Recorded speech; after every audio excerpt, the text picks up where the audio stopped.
আসসালামু আলাইকুম ওয়া রাহমাতুল্লাহি ওয়া বারাকাতুহু। সম্মানিত উপস্থিতি হাজিরিন, আজকে একটা বিষয় নিয়ে আমি সংক্ষিপ্ত একটা আমল নিয়ে আপনাদের সামনে হাজির হয়েছি।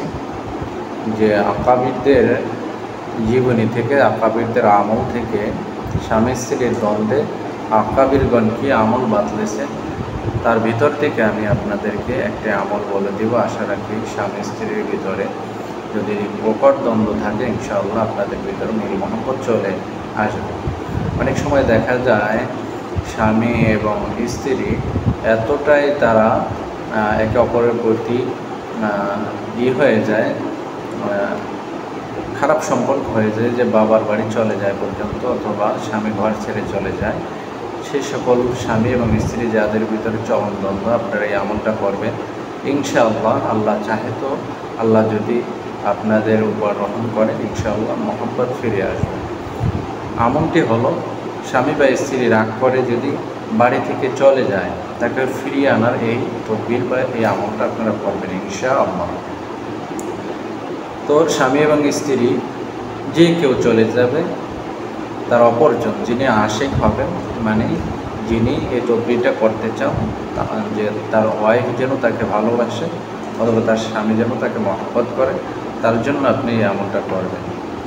আপনি প্রতিদিন ঈশার নামাজের পরে দুরুদে ইব্রাহিম, আমরা যে নামাজে যে দরুদটা পড়ি, দুরুদে ইব্রাহিম 11 বার পাঠ করবেন।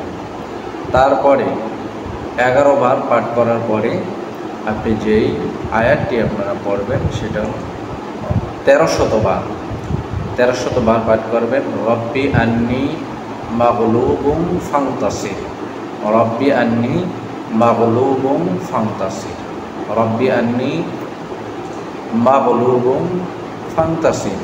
এই আয়াতে কারিমে 1300 বার পাঠ করবেন। অতঃপর আবার 11 বার দরুদে ইব্রাহিম পাঠ করবেন। এভাবে আপনি 7 দিন আমল করবেন অথবা 21 দিন আমল করবেন। 7 দিনই যদি ফিরে আসে আর আমলের দরকার নেই, তাহলে এই আমলটা বন্ধ করে দিবেন।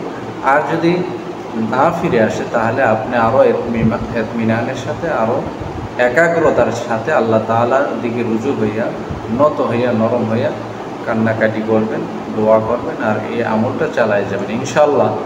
21 দিন করলে আল্লাহ চাহে তো, আল্লাহ যদি আপনার উপর রহম করেন, ইনশাআল্লাহ আপনার স্বামী অথবা স্ত্রী যিনি বাড়ি ছেড়ে চলে গেছেন ফিরে আসতে বাধ্য হবে ইনশাআল্লাহ।